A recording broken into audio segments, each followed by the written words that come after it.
Bueno, siguiendo con lo que sería la parte de balance de masa, vamos a ver lo que es ajuste de escala y base de cálculo. La base de cálculo generalmente es un dato que tiene el problema que nos puede ayudar a resolver el balance. Es decir, es una cantidad que se toma para empezar a partir de esa cantidad o a partir de ese dato inicial la resolución de los balances. Es como que yo te diga, a ver, que en un proceso X, suponete que hayan dos etapas de seguida con X entrada y X salida, y lo único que yo tengo es la proporción. Es como que yo te cuente que esta salida de acá es, qué sé yo, el 90% de la entrada de acá. Lógicamente este va a ser el 10%. A la vez de ese 10%, esto sería el 50% y esto sería el otro 50%. Si bien yo te estoy llenando de proporciones, vos me podés resolver de cierta manera el balance, pero igual vos vas a necesitar una cantidad a partir de la cual resolver los problemas. Y a eso se le denomina base de cálculo. En este ejemplo de acá sería genial que el problema me cuente la cantidad inicial que está ingresando. Ejemplo, qué sé yo, 100 mol hora o 100 mol por minuto. Entonces, todos los cálculos se hacen en base a 100 mol por minuto. Raros son los casos, les puede llegar a tocar, de problemas cuya cantidad no se especifica, cuya base de cálculo no se especifica. Entonces, ustedes van a tener que poner la base de cálculo. Ustedes van a establecer que tal corriente, tomo como base de cálculo de tal corriente 100 mol por minuto. Y a partir de eso hago todos mis cálculos. Probablemente la respuesta del problema no dependa de la base de cálculo que tomaron, o bien se hace un simple reescalamiento. Justamente de eso se trata el ajuste de escala. El ajuste de escala es agarrar y decir, bueno, si para 100 kilos hora yo escribo este diagrama de flujo, a ver un poco acá. Acá, por ejemplo, tengo una mezcla de 1 kilo de... ¿Qué pido esta vez? Benceno y 1 kilo de tolueno, ponerle, ¿verdad? Entonces, lógicamente, eso me va a dar una salida de 2 kilos en una proporción 50-50. Digamos que se hicieron todos los cálculos en base a 1 kilo y 1 kilo. Pero el problema a última hora me contó, bueno, no son 1 kilo, son 300 kilos. Entonces ahí entra lo que es el ajuste de escala. ¿De qué se trata el ajuste de escala? Es agarrar y recalcular todas las entradas y todas las salidas, todos los flujos, pero simplemente convirtiéndolos a través de un factor. Si yo sé que la base de cálculo que tomé acá es de 1 kilogramo, pero el problema me dijo, no, en vez de ser 1 kilo son 300, me basta con multiplicar absolutamente todas las masas, los flujos másicos, el número de moles o los flujos molares por esa cantidad y así obtener un ajuste de escala. Acá, por ejemplo, yo veo que este 1 kilo está multiplicado por 300, este 1 kilo está multiplicado por 300 y estos 2 kilos están multiplicados por 300. Acá hay algo bastante importante. Si bien las cantidades se multiplican o se hacen con ese factor de conversión, las fracciones no. Es decir, si era 50% benceno, 50% tolueno, de esos 600 kilos siguen siendo 50% benceno, 50% tolueno. Y es lógico, a ver, si yo multiplicase las fracciones por 300 me iban a dar 300, no me iban a sumar 1. Siendo que vos sabes bien que las fracciones se tienen que sumar 1. Acá me habla del procedimiento de cambiar los valores de cantidades o de velocidades de flujo de las corrientes por una cantidad proporcional se denomina ajuste de escala. En este caso, la cantidad proporcional de mi ejemplo va a ser 300. Si bien ese 300 es adimensional, la verdad es lo que se hace es agarrar y hacerle un factor de conversión. Es como que yo te diga 300 kilogramos del dato del problema por kilogramo de dato de base de cálculo. En realidad es sobre 1 kilogramo de lo que tomaste. Porque vos también pudiste haber tomado 100 kilogramos. Entonces, si en vez de este 1 aparecía un 100, en vez de multiplicar por 300, ibas a tener que agarrar y multiplicarla todo por 3. Entonces, la verdad es que lo que se hace es una especie de conversión utilizando como numerador del factor de conversión la cantidad requerida y como denominador del factor de conversión la base de cálculo tomada. Ojo que yo también puedo interconvertir total, esto en el fondo es matemática, cantidades integrales en flujos. A ver, yo en vez de decirte 300 kilos te pude haber dicho 300 libras masa hora. Ojo que tu factor de conversión va a ser también 300, pero digamos, a todas las cantidades vos le vas a multiplicar por 300 libras masa hora de dato requerido sobre 1 kilogramo de base de cálculo utilizada. Entonces, por ejemplo, este 2 kilos de acá, al multiplicarse con este se va a ir el kilogramos, entonces me va a quedar 600 libras masa hora. ¿En qué se utiliza el ajuste de escala? Y tiene ciertas aplicaciones. Justamente cuando una empresa se quiere ampliar o cuando vos querés llevar algo de un nivel laboratorio a una escala industrial, se necesita hacer un ajuste de escala.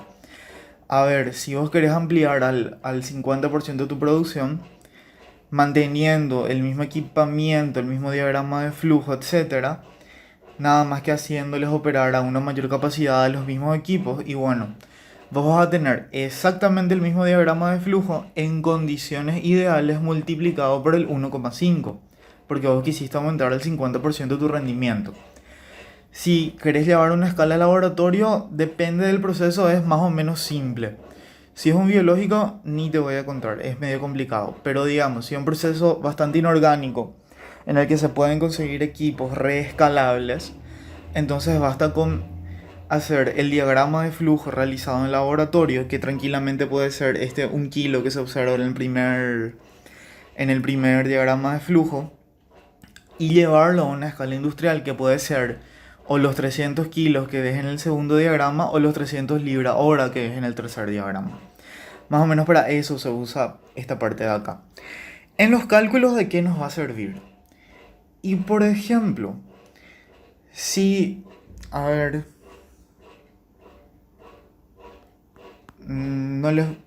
todavía no explico bien esa parte, pero les digo. Si por ejemplo una corriente está semidefinida, yo puedo agarrar y definirla completamente con una base de cálculo. Y si esa base de cálculo no coincide con el dato del problema, entonces yo puedo hacer un ajuste de escala y ahí obtener los resultados requeridos por el problema. Supongamos que una corriente X tiene todo menos el flujo total, o sea, tiene, qué sé yo, 4 componentes y tengo las fracciones de los 4 componentes. Sería genial poder tener esa corriente totalmente definida. Entonces para esa corriente puedo darle un ejemplo de, qué sé yo, 1000 moles por segundo o 1000 kilos por segundo. O 100, para que directamente los porcentajes sean las cantidades. Entonces, bueno, se realiza todo ese cálculo con la base de cálculo que yo obtuve. Sin embargo, el problema seguramente me tiró otro dato. Seguramente, si voy a operar con el dato del problema, me va a ser más dificultoso el cálculo. A ver, les voy a dar un ejemplo. Vamos a mantener mientras. Voy a agarrar y explicar acá.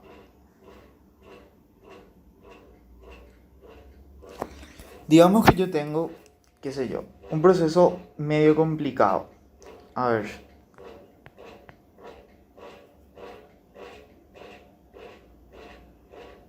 Ahí. Digamos que yo tengo un proceso semi complicado en el que yo tengo, qué sé yo, 4 unidades de proceso les voy a poner. Acá, acá y acá una cuarta unidad de proceso. Bueno, digamos que yo de esta corriente tengo las fracciones. Tengo todas las fracciones definidas, pero no tengo la cantidad. Digamos, esta n yo estoy ignorando, yo no sé cuánto vale esta n. Y el problema, en vez de tirarme esta n, lo que hace es agarrarme y decir, no, entran 1500 kHz. Si yo trabajo estrictamente con los datos del problema, seguramente se me va a poder resolver el balance, pero se va a hacer de una manera más dificultosa. Suponete que hubiera sido genial que el problema me tire esa n en vez de que me tire el flujo másico inicial.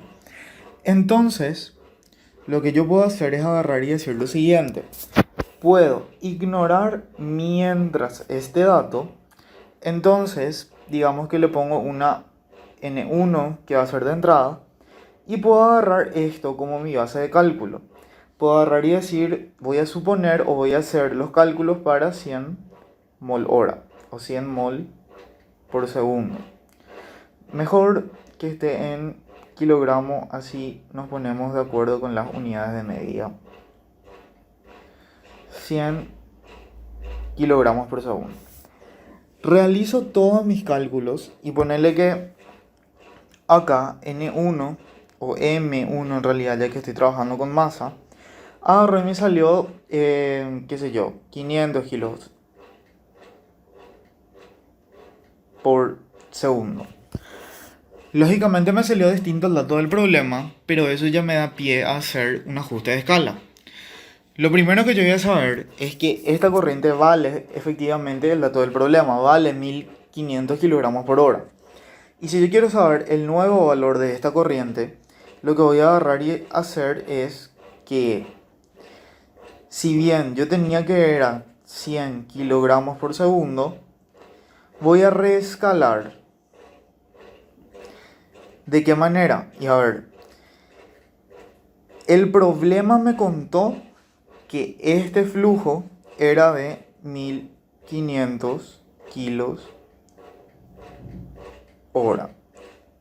Y a mí me salió que ese flujo vale 500 kilogramos por segundo. Entonces, se tachan las unidades asumidas y me quedo con las unidades del problema. Entonces acá yo sé que el flujo, en vez de ser de 100, ¿es de cuánto? Es de 300 kilos, ojo, por hora, no por segundo. A ver, ¿qué es en el fondo hacer un ajuste de escala? En el fondo hacer un ajuste de escala es hacer una regla de 3. Entonces, amplificarle al proceso a escala aumentada o disminuirle al proceso en escala reducida. Básicamente de eso se trata esta parte. La base de cálculo es un valor que vos tenés, que el problema te da, o a última que vos estableces. Y el ajuste de escala es agarrar y multiplicar todas las corrientes por un número o por un factor de conversión para poder tener el mismo proceso pero reescalado a escala diferente, ya sea más grande o más chico. Incluso te permite convertir cantidades de masa, por ejemplo, en flujo másico o cantidades de moles en flujo molar. Lo que de repente no es tan recomendable hacer es transformar cantidades de masa a cantidades molares. Ahí sí hay que hacer bien la conversión y hay que hacer bien los cálculos. O sea, en el fondo es agarrar y ponerse de acuerdo nomás en las unidades que se van a usar para resolver el problema. Ejemplo. Una mezcla me dice de 60-40 en moles de A y B, se separa en fracciones. A continuación se muestra el diagrama de flujo del proceso. Se desea lograr la misma separación, pero en vez de que sean 100 moles de un proceso batch seguramente, se necesita que sea una alimentación continua de 1250 libra-mol hora. Modifique la escala del diagrama de flujo de acuerdo con esto. Bueno, lo que nos está pidiendo básicamente es agarrar y reescribir el diagrama de flujo no para 100 moles de alimentación, sino para 1250 libra-mol hora de alimentación. Yo agarré y copié ya acá el diagrama de flujo original y lo que vamos a hacer acá es reescalar a lo que nos está pidiendo. Lo primero que me cuenta es, no quiero que la alimentación sea de 100 mol hora, sino que quiero que la alimentación sea de 1250 libra mol hora. Dijimos, las concentraciones no cambian. O sea, este 0,6 y este 0,4 no van a cambiar. Este 1250 libra mol hora sigue teniendo 0,6 libra mol de A por libra mol y 0,4 libra mol de B por libra mol. ¿Qué más? Acá no se ve bien, acá les muestro. En la corriente de arriba hay una salida de 50 mol. Entonces lo que vamos a hacer es, lo que vamos a hacer es reescalar ese 50 mol. Fíjate que para pasar de 100 a 1250 yo tuve que multiplicar por 12,5. ¿Cómo se saca fácil este factor? Porque en este caso es evidente, pero generalmente no. Se agarra y se hace la división entre qué y qué. Se agarra y se divide. A ver un poco.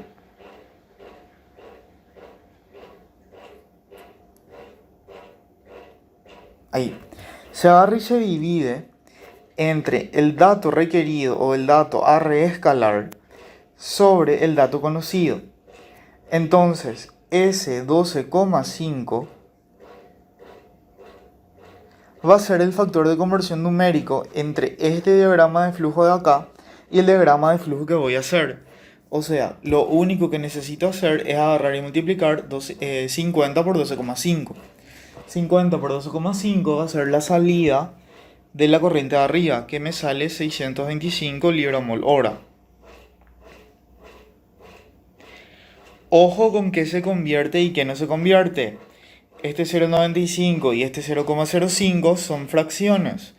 Las fracciones se mantienen. Nada más que ahora, en vez de ser mol sobre mol, va a ser libra mol sobre libra mol. De hecho que me sale lo mismo. Libra mol de A por libra mol. Me sale lo mismo la razón libra mol y mol mol. Pero es como que para que mi diagrama quede más limpio, yo agarro y le expreso nomás también en libra mol. 0,05 libra mol de B por libra mol. Ahí está.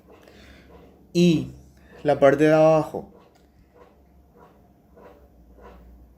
si te fijas bien, no me está mostrando fracciones. Si bien me está hablando de cada componente individual, me está dando los flujos de ese componente. Entonces, lo que se hace es reescalar. O sea, no voy a replicar a sí mismo los números, sino que le voy a multiplicar por mi factor de conversión. A ver, 12,5 moles de A, tengo que multiplicarle por 12,5 para hacer el reescalamiento. Ese producto me sale 156,25 libra mol de A por hora. Y el 37,5 por 12,5 me queda 468,75 ahí libra mol de B por hora. Si tienen alguna pregunta hasta ahí, me van transmitiendo por los medios que vamos a ir habilitando. A ver, ¿qué base de cálculo es conveniente para facilitar los cálculos? Más o menos ya hablamos de esto. Si el enunciado del problema indica una cantidad o una velocidad de flujo, por lo general es más conveniente emplear dicha cantidad como base de cálculo, es decir, no cambiar el dato del problema, sino usar tal cual me está dando. Cuando se desconocen las cantidades o las velocidades de flujo, se supone una de ellas, cosa que ustedes ya vienen haciendo desde, qué sé yo, Termo 1. Ustedes suponen 100 moles o 100 kilos de entrada de aire, de entrada de combustible, de entrada o de salida de gas de combustión. Bueno, se hace exactamente lo mismo acá. De preferencia, aquella corriente de composición conocida. Porque si tiene composición conocida y le va suponiendo un flujo total, Entonces a partir de ahí ya se te empieza a resolver más rápido los balances. Si se conocen las fracciones másicas, lógicamente se elige una masa total o una velocidad de flujo másico de esa corriente, 100 kilos o 100 kilos horas. Si se conocen las fracciones molares, se elige el número total de moles o la velocidad de flujo molar. A ver, esto es lógico. Si vos tenés fracciones másicas, tu base de cálculo no va a ser 100 moles, va a ser 100 kilos. Si vos tenés fracciones molares, tu base de cálculo no va a ser 100 kilos, va a ser 100 moles. O sea, tiene que estar de acuerdo nomás con los datos del problema y ahí, bueno, ya se te facilita la resolución. Esta parte es crucial en balances, que se entienda bien, que se aprenda bien. Esta parte ustedes tienen que dominar para poder resolver los ejercicios, pero de acá hasta que termine balances y también van a terminar aplicando en otras materias, que es el análisis de grados de libertad. ¿Qué es lo que pasa? Generalmente los procesos que vamos a estudiar son bastante largos. Si bien hoy vamos a hacer conmigo en esta clase entre comillas, ¿verdad? Vamos a hacer el análisis de grado de libertad de procesos que tengan una sola etapa. Luego ustedes ya van a empezar los procesos de múltiples etapas. ¿Qué es lo que pasa? La complejidad del proceso crece y, digamos, la complejidad de los balances también crecen. Eso quiere decir que necesitas un modelo sistemático para seguir para poder resolver el sistema de ecuaciones. De ahí el análisis de grado de libertad. El análisis de grado de libertad simplemente te dice, este problema se puede resolver, este problema no se puede resolver. A este problema le faltan datos, a este problema le sobran datos. O bien te puede ir avisando, ¿sabes qué? No marcaste todo tu diagrama de flujo, te faltó marcar algo, marcaste de más algo, estás pasando por alto un dato o algo así, o estás asumiendo algo que no tenés que asumir. Bueno, viéndole primero única y exclusivamente el lado matemático. Para poder resolver un sistema de 5 incógnitas, vos lo lógico que me vas a decir es que necesitas 5 ecuaciones. Entonces se dice que el problema tiene una única solución. Los grados de libertad no son más que eso. Son la diferencia entre el número de incógnitas y el número de ecuaciones independientes. Lógicamente, dos ecuaciones que no son independientes es como si fuera que tengo una sola. Tienen que ser independientes las ecuaciones. A ver, el número de incógnitas es fácil de entender porque el número de incógnitas es lo que no está resuelto en mi balance. Es lo que de repente me va a solicitar el problema o lo que tengo que hallar para poder calcular lo que me solicita el problema. El número de ecuaciones vamos a ir viendo de dónde sale. Pero vamos primero por estas posibilidades. Si los grados de libertad me salen 0, entonces significa que el problema puede resolverse sin inconveniente, más allá de resolver un sistema de ecuaciones. A ver, el problema puede resolverse y tiene una única solución. Si los grados de libertad me salen positivos, ¿qué quiere decir eso? Que tengo más incógnitas que ecuaciones. ¿A qué se puede deber esto? Lo más probable es que tu diagrama de flujo esté mal marcado. Tu diagrama de flujo esté mal marcado significa que vos pusiste una incógnita de más. O significa que le estás llamando mal a una variable de proceso. O significa que estás pasando por alto algo que te dijo el problema. Ese algo que te dijo el problema te puede dar una ecuación más. Y al estar pasando por alto, vos estás teniendo un grado de libertad positivo. Bueno, vamos a suponer que leíste súper bien, marcaste súper bien y los grados de libertad te siguen saliendo positivos. ¿Qué es lo que necesitas para poder resolver? ¿Qué sé yo? Un grado de libertad igual a 1 significa que necesitas una de dos. Significa que tenés una incógnita más que ecuación. O sea que necesitas o una ecuación más o un dato más. Y ahí se puede resolver el problema. ¿Para qué se utilizan los sistemas con grados de libertad positivos? Los grados de libertad positivos, qué sé yo, si tu grado de libertad es 1, significa que vos tenés una variable independiente.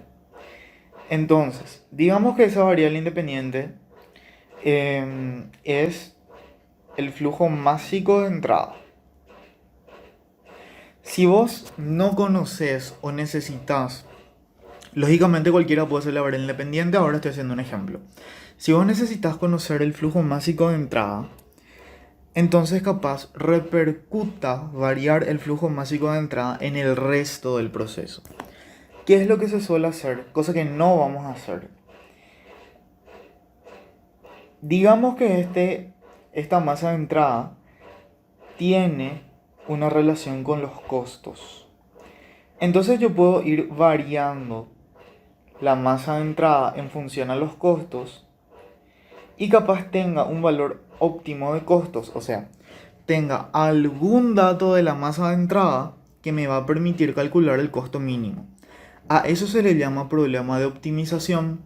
Los problemas de optimización no son competencia de balances, van a ser competencias de materias como cálculo numérico, simulación de procesos, etc. O sea, les cuento que se usa para eso, pero nosotros todavía no vamos a usar. Nosotros nos vamos a mantener en la zona de grados de libertad igual a 0. O de repente algún que otro problema medio inductivo que tenga un grado de libertad positivo o negativo. Pero en general para nosotros, un problema como este no se puede resolver a no ser que el problema te pida que tomes algún criterio. ¿Qué significan grados de libertad negativo? Los grados de libertad negativo, si bien parecen los más resueltos, son un poco conflictivos. ¿Por qué? Significa que tenés más ecuaciones que incógnitas. A ver, más ecuaciones que incógnitas. Y puede llegar a pasar. Vamos a suponer que te equivocaste. ¿Cuáles pueden ser las fuentes de error? Y de nuevo, que el diagrama de flujo esté mal marcado. Que el diagrama de flujo esté mal marcado y que de repente vos estés marcando menos incógnitas que las que de verdad tenés. Que te salgan grados de libertad negativo y suponiendo que te equivocaste, es una probabilidad muy alta de que se te pasó por alto alguna corriente. O bien, si te salen grados de libertad negativos, es probable que tus ecuaciones no sean independientes y vos no estés pillando eso de tantas ecuaciones que tenés. Luego, cuando veamos los procesos reactivos, vamos a ver métodos para saber cuándo una ecuación es independiente, cuándo una ecuación es dependiente, etc. Por ahora yo les voy a ir contando lo que necesitan saber. Entonces, grado de libertad igual a 0, el problema se resuelve sin problemas, valga la redundancia. Grado de libertad positivo, tenés más incógnitas que ecuaciones. Algo marcaste mal, algo que se te pasó, revisa de nuevo. O es un problema de optimización. Grados de libertad negativos, algo marcaste mal, algo se te pasó y estás escribiendo ecuaciones que no son independientes. O bien el problema tiene exceso de especificaciones. Un problema sobreespecificado es, como su nombre lo dice, te está dando demasiados datos ya. Y al darte demasiados datos es lo que ocurre el conflicto, porque los datos tienen que ser coherentes entre sí, no se tienen que contradecir. Pero bueno, vamos a seguir. Una vez que sabemos el concepto de los grados de libertad, o sea, ¿qué son en el fondo? Incógnitas menos ecuaciones. Vamos a ver de dónde sacar las incógnitas y de dónde sacar las ecuaciones específicamente en un balance de masa. Las incógnitas lógicamente son todo lo que esté en el diagrama de flujo marcado y no tenga valor definido, pero se pueda hallar. ¿De dónde salen las ecuaciones? Las ecuaciones, salen de, como primera instancia, balances de materia. Dice que se puede escribir, a ver un poco si dejé una diapositiva del libro para explicar esta parte. Dice que se pueden escribir tantos balances de materia como especies químicas independientes. A ver, todos los balances que yo escriba tienen que ser ecuaciones independientes. Cada balance es una ecuación. Yo puedo escribir, si tengo 5 especies interactuando, entonces yo puedo escribir un balance por cada especie. Entonces yo puedo escribir como máximo 5 balances de materia. O sea, si yo tengo que en la entrada ingresan A, B, C, D, E, entonces yo puedo escribir el balance de A, el balance de B, el balance de C, el balance de D y el balance de E, vayan donde vayan. Pero ojo con la observación de ecuaciones independientes. Cuando dos especies no son independientes, no van a ser independientes cuando conservan su proporción a la entrada y a la salida. Vamos a suponer que lo que se quiere hacer es agarrar y, como vamos a ver en un ejemplo enseguida, deshumidificar aire. Voy a agarrar y sacarle la humedad al aire. Entonces lo que va a pasar acá es que va a entrar aire húmedo. El aire húmedo se compone por oxígeno, nitrógeno y agua. El objetivo de esta etapa es sacar la mayoría del agua que se pueda y esta agua va a salir en forma líquida. Y por acá van a agarrar y salir todo el oxígeno de la entrada, todo el nitrógeno de la entrada y la parte del agua que no haya podido ser condensada. Fíjate que el oxígeno y el nitrógeno, así como entraron acá, salieron acá.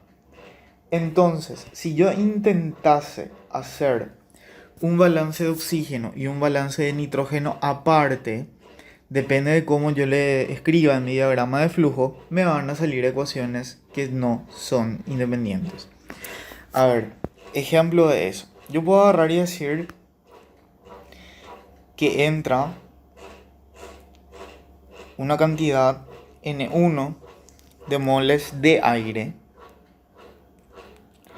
Entonces yo sé que la composición del aire es de 0,21 mol de oxígeno por mol.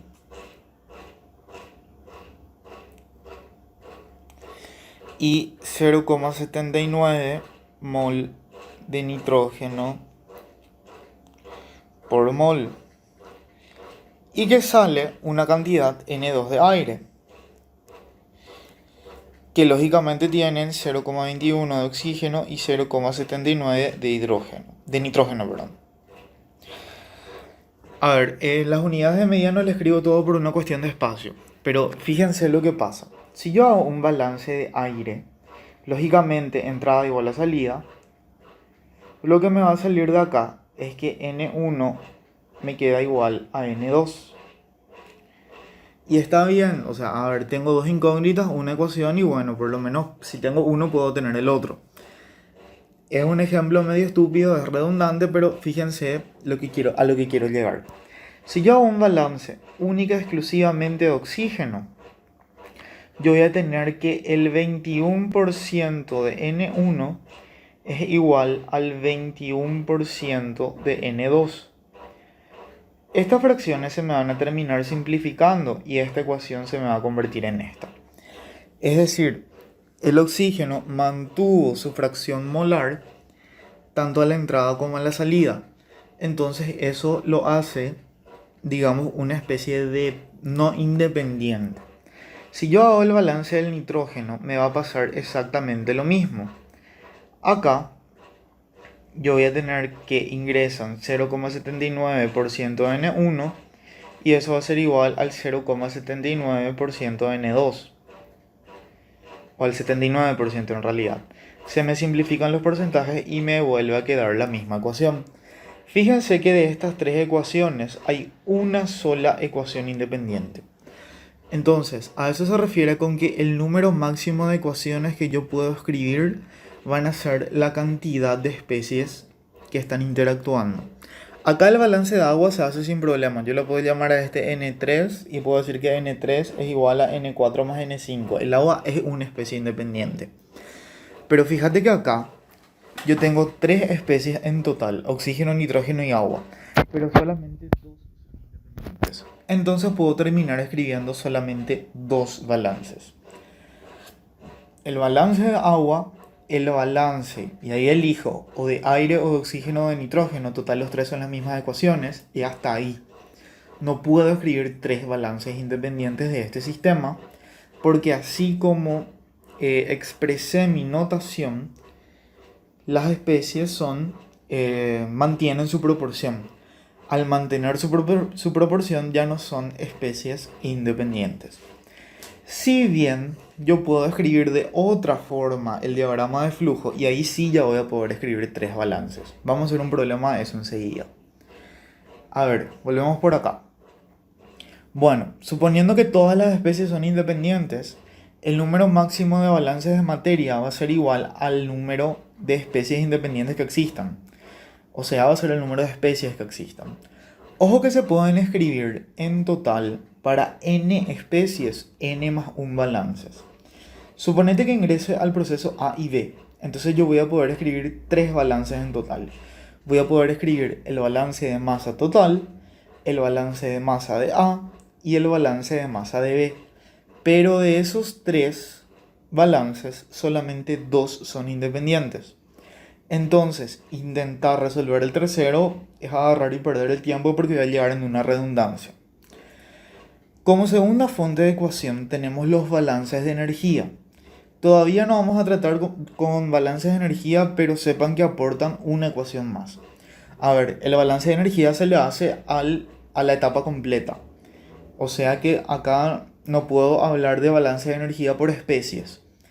Entonces, el balance de energía, en vez de aportarme n ecuaciones, me aporta una ecuación. Luego me habla de las especificaciones del proceso. ¿Qué son especificaciones del proceso? Y todas las indirectas que te va tirando el problema. O sea, que te diga que por la corriente de abajo sale el 90%, por la corriente de arriba sale el 15%, etc. O qué sé yo, la relación entre fulano y fulano en tal corriente es tanto, se desea obtener un rendimiento de tanto. O sea, son todos los datos extras que te van dando el problema y cada dato extra se puede convertir en una ecuación. Propiedades y leyes físicas. Acá, por ejemplo, se habla de los temas de equilibrio físico. Vos sabés que si hay ciertas condiciones de que si hay un equilibrio líquido-vapor, las propiedades del líquido tienen cierta relación con las propiedades del vapor. Ecuaciones y propiedades físicas se puede utilizar lo que sería todo lo que estábamos viendo de la interconversión de densidad, de moles, etc. Se puede utilizar de repente propiedades que dependan de la temperatura, de la presión. O sea, cualquier ecuación física que me ayude a resolver el problema. O sea, cualquier ecuación física o que me resuelva una incógnita o que me ayude a resolver una ecuación más. O que me ayude a escribir, perdón, una ecuación más. ¿Cuáles son las restricciones físicas? Y la restricción física que más se suele utilizar es que la suma de las fracciones necesariamente sea 1. Entonces, esa es la restricción física más utilizada. Mismo, todo sale de la ley de conservación. Entonces no se puede ni crear ni destruir materia. Las relaciones estequiométricas. Ustedes saben que si se involucra una reacción química, los reactivos y productos no desaparecen ni aparecen en cantidades aleatorias, sino que siguen ciertas proporciones, ciertas leyes estequiométricas. Entonces, esas relaciones también nos van a poder ayudar a sacar ecuaciones. Esto vamos a verlo mejor cuando veamos los balances en procesos reactivos. Por ahora sepan que se puede sacar una que otra ecuación de las relaciones estequiométricas.